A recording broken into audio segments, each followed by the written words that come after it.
Mesdames et messieurs, rebonjour et bienvenue pour cette nouvelle édition de Midi au Caire pour ce dimanche le 7 mars 2021. On commence tout de suite avec ce compte rendu. Le président Abdel Fattah el-Sisi s'est entretenu hier au palais républicain de la capitale soudanaise, Khartoum, avec le général Abdel Fattah al-Burhan, président du Conseil de la souveraineté de transition soudanaise, où une cérémonie de réception officielle a eu lieu pour son Excellence.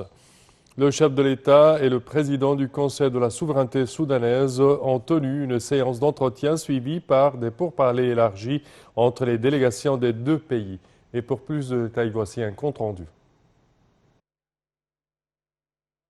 Le président Abdel Fattah el-Sisi s'est entretenu au palais républicain de la capitale soudanaise, Khartoum, avec le lieutenant-général Abdel Fattah el-Burhan, président du Conseil de la souveraineté de transition soudanaise, où une cérémonie officielle de réception a eu lieu pour son Excellence et des hymnes ont été entonnés.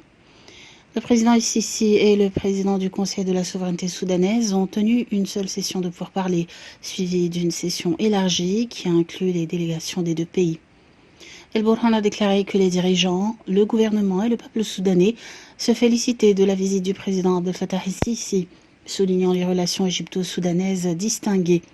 Il a également exprimé sa gratitude pour les positions de l'Égypte en faveur du Soudan dans tous les domaines, pour faire face aux répercussions des différentes crises, ainsi que pour contribuer à élever le nom du Soudan de la liste des pays parrainant le terrorisme. Au niveau des relations bilatérales, El-Burhan a souligné l'aspiration et la volonté du Soudan d'activer les projets conjoints entre l'Égypte et le Soudan et d'améliorer les perspectives de coopération entre eux à différents niveaux, en particulier au niveau politique, économique, sécuritaire et militaire. Le porte-parole a également ajouté que le président el-Sisi a pour sa part exprimé sa reconnaissance à son frère, président du Conseil de la souveraineté soudanaise, pour l'accueil chaleureux et la généreuse hospitalité, soulignant les liens de fraternité, d'affection et d'histoire commune entre les peuples égyptiens et soudanais, et louant le grand élan des relations bilatérales récemment, reflétant la volonté d'une politique d'augmenter ces relations, en particulier dans divers domaines stratégiques d'intérêt commun. Le porte-parole Bassem Brody a déclaré que les pourparlers ont porté sur les moyens de renforcer les relations bilatérales entre les deux pays frères à tous les niveaux, en plus de discuter d'un certain nombre de questions régionales et internationales d'intérêt commun, en particulier les développements dans la région frontalière soudano-éthiopienne, ainsi que les derniers actes du Soudan pour étendre la souveraineté de l'État sur ses frontières orientales avec l'Éthiopie, qui s'inscrit dans le cadre du respect par le Soudan des accords internationaux établissant des frontières et de ses efforts constants pour affirmer la souveraineté de l'État de manière pacifique et sans recourir à la violence.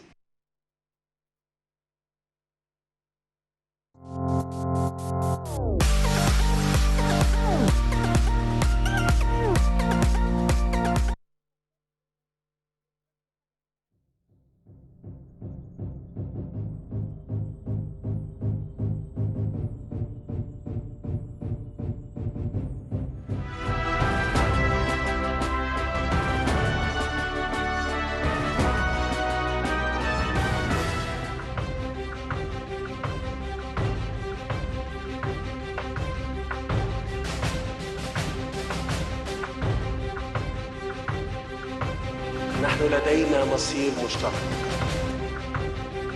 مصر تسلمت الرئاسة الدورية للاتحاد الإفريقي لعام 2019 وتتطلع كعادتها دوما للتعبير عن شواغل الشعوب الإفريقية الشقيقة الرامية لتحقيق الاستقرار والتقدم ودفع عجلة التنمية قدما.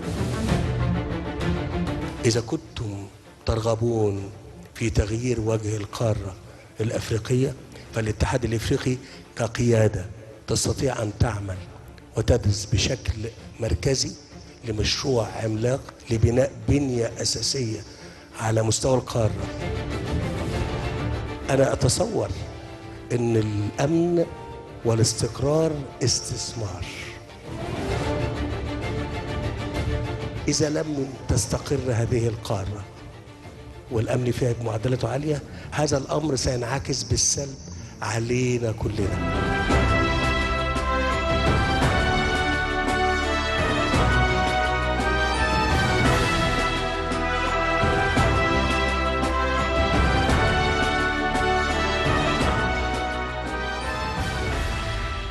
plus d'élaboration sur ce sujet, mesdames et messieurs, nous avons le plaisir d'accueillir au bout du fil Dr Raouf Ghafar, qui est analyste politique. Bonjour, Dr Raouf.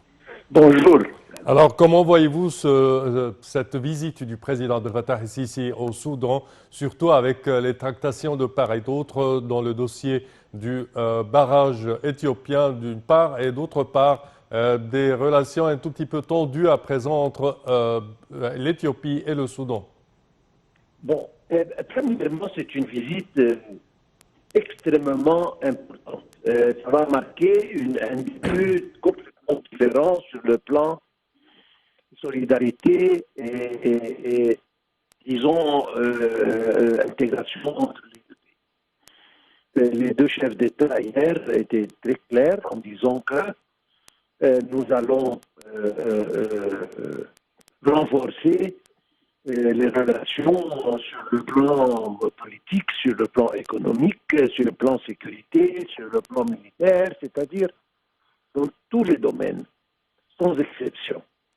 Notre président a encore une fois confirmé que nous sommes inconditionnellement avec le Soudan et nous supportons et tous ces efforts pour sa stabilité et son développement. Ça, c'est d'un côté. Donc, je pense que les jours qui vont venir, ils vont voir un développement complet dans les relations, comme je viens de dire, dans tous les domaines, si on peut ajouter sur le plan agricole, sur le plan c'est-à-dire, je ne veux pas mentionner, mais sans exception, dans tous les domaines, il y aura une coopération, une intégration complète.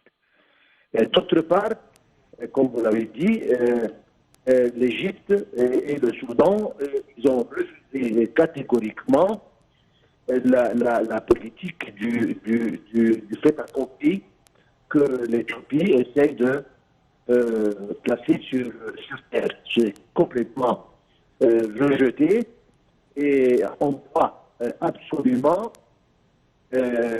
arriver à disons,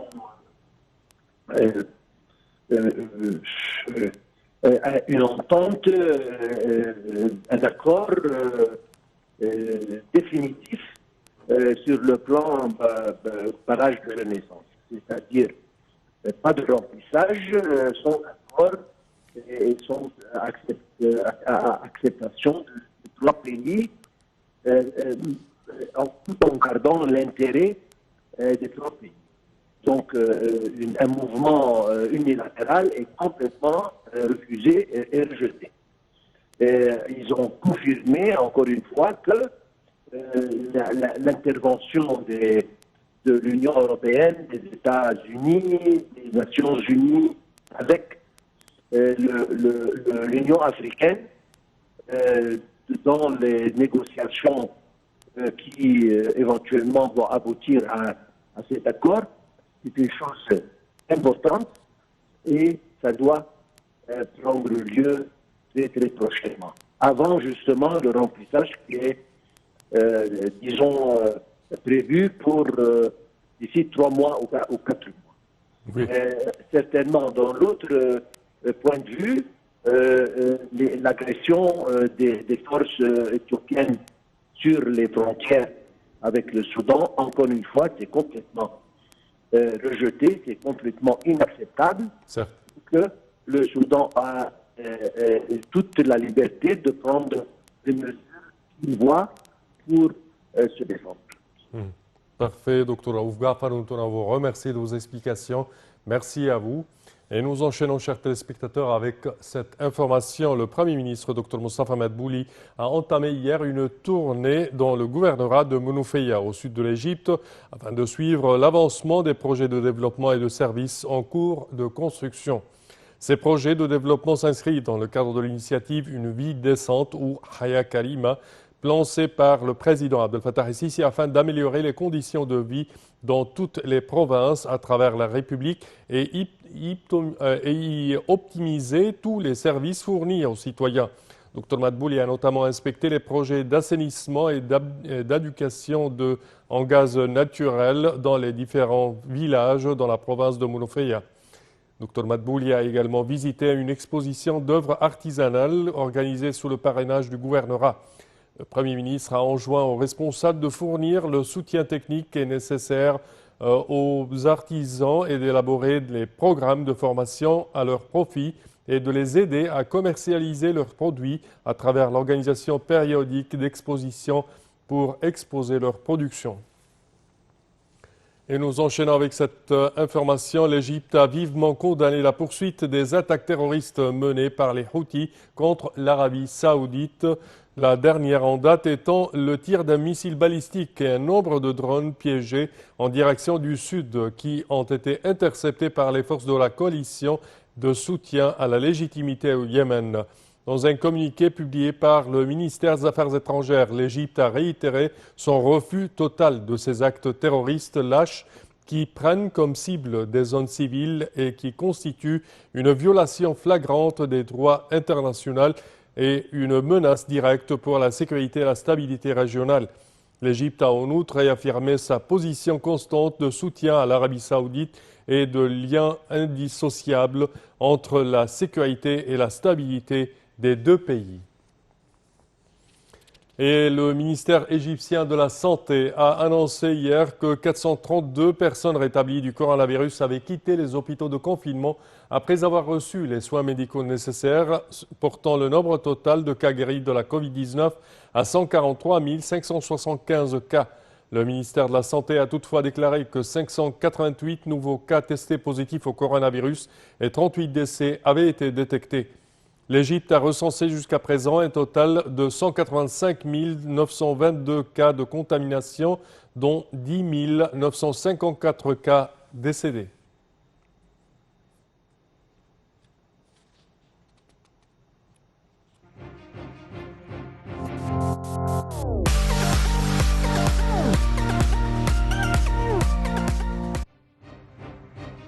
Et le président de l'Organisation générale de l'information, Dia Rachwan, a affirmé que la crise de la pandémie de coronavirus et ses vagues successives qui ont frappé diverses régions du monde constituent un phénomène inouï et temporel de grande envergure depuis des années. Dr Rachwan a noté que l'impact de la propagation de cette pandémie a dépassé les répercussions sanitaires et thérapeutiques pour s'étendre aux séquelles économiques, politiques, culturelles, sociaux et démographiques profondes qui doivent se prolonger pendant plusieurs années encore. Il a indiqué que l'Égypte a réussi à faire face aux retombées sanitaires et économiques de la COVID-19 grâce à l'engagement de l'État à assumer ses responsabilités envers ses citoyens et à son intervention pour stimuler l'économie et mettre en œuvre des programmes sociaux d'urgence. Et le ministre des Transports, Kamel Al-Wazir, s'est entretenu avec l'ambassadeur de Jordanie en Caire, Amjad Adaila. L'entretien a porté sur la promotion du commerce entre les deux pays en éliminant tous les obstacles dans les ports d'arrivée et en facilitant le transport des produits égyptiens vers la Jordanie et de là vers les pays arabes tels que l'Irak et la Syrie. Les deux parties ont mis en exergue la profondeur des relations entre les deux pays, jugeant important de renforcer la coopération bilatérale dans les divers domaines. L'importance de développer de la société Al-Ghasr Al-Arabi ou le pont arabe appartenant à l'Égypte, la Jordanie et l'Irak et l'ouverture de nouveaux marchés pour faciliter le commerce entre les trois pays et les pays africains de l'Afrique du Sud, de l'Afrique de l'Est, étaient au menu des discussions.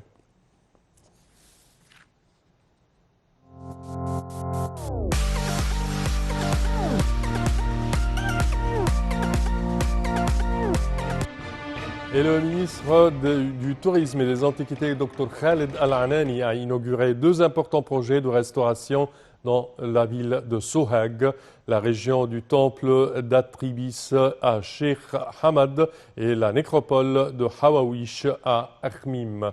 Voici un compte rendu pour plus de détails. Le ministre du Tourisme et des Antiquités, Khaled El Anani, a inauguré 2 importants projets de restauration à Soheg. Il s'agit de la région du temple d'Atrivis à Cheikh Ahmed et la nécropole de Hawaïch à Ahmim. Et cela dans le cadre de l'intérêt accordé par le ministère à la préservation des sites archéologiques. Le ministre a passé en revue lors de l'inauguration certains projets archéologiques qui ont été achevés dans le gouvernorat, dont la restauration de la statue du roi Ramsès II au musée à ciel ouvert à Darmim, le développement des services touristiques au temple d'Abydos et la réduction du niveau des eaux souterraines au temple d'Osirion. Le ministre a affirmé que des caméras de surveillance ont été installées dans les 2 régions, ainsi que des panneaux explicatifs à l'intérieur du temple et de la nécropole. Et d'ajouter que le coût du projet de restauration du temple d'Atrivis a atteint 5,5 millions de lire égyptiennes, tandis que le projet de la nécropole d'Hawaïch a coûté 9 millions. Atrivis est situé sur la rive ouest du Nil, à 7 km au sud-ouest de Soheg, au pied des montagnes occidentales.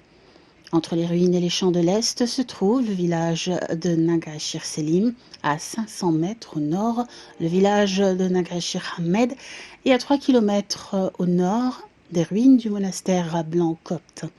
Les anciens Égyptiens nommaient cette ville Hout-Répit, la déesse tutélaire de la ville. La région de la nécropole d'El Hawaïch comprend 2 cimetières sur le côté est, dont l'un est le cimetière d'Armim, avec environ 900 tombes creusées dans la roche des montagnes de l'Est pour les hauts fonctionnaires et les prêtres dans l'Ancien Empire et la première période intérimaire. C'est ainsi, chers téléspectateurs, que prend fin cette édition de Midi au Caire. Je vous remercie de votre attention et je vous donne demain rendez-vous avec une nouvelle équipe. Merci à vous.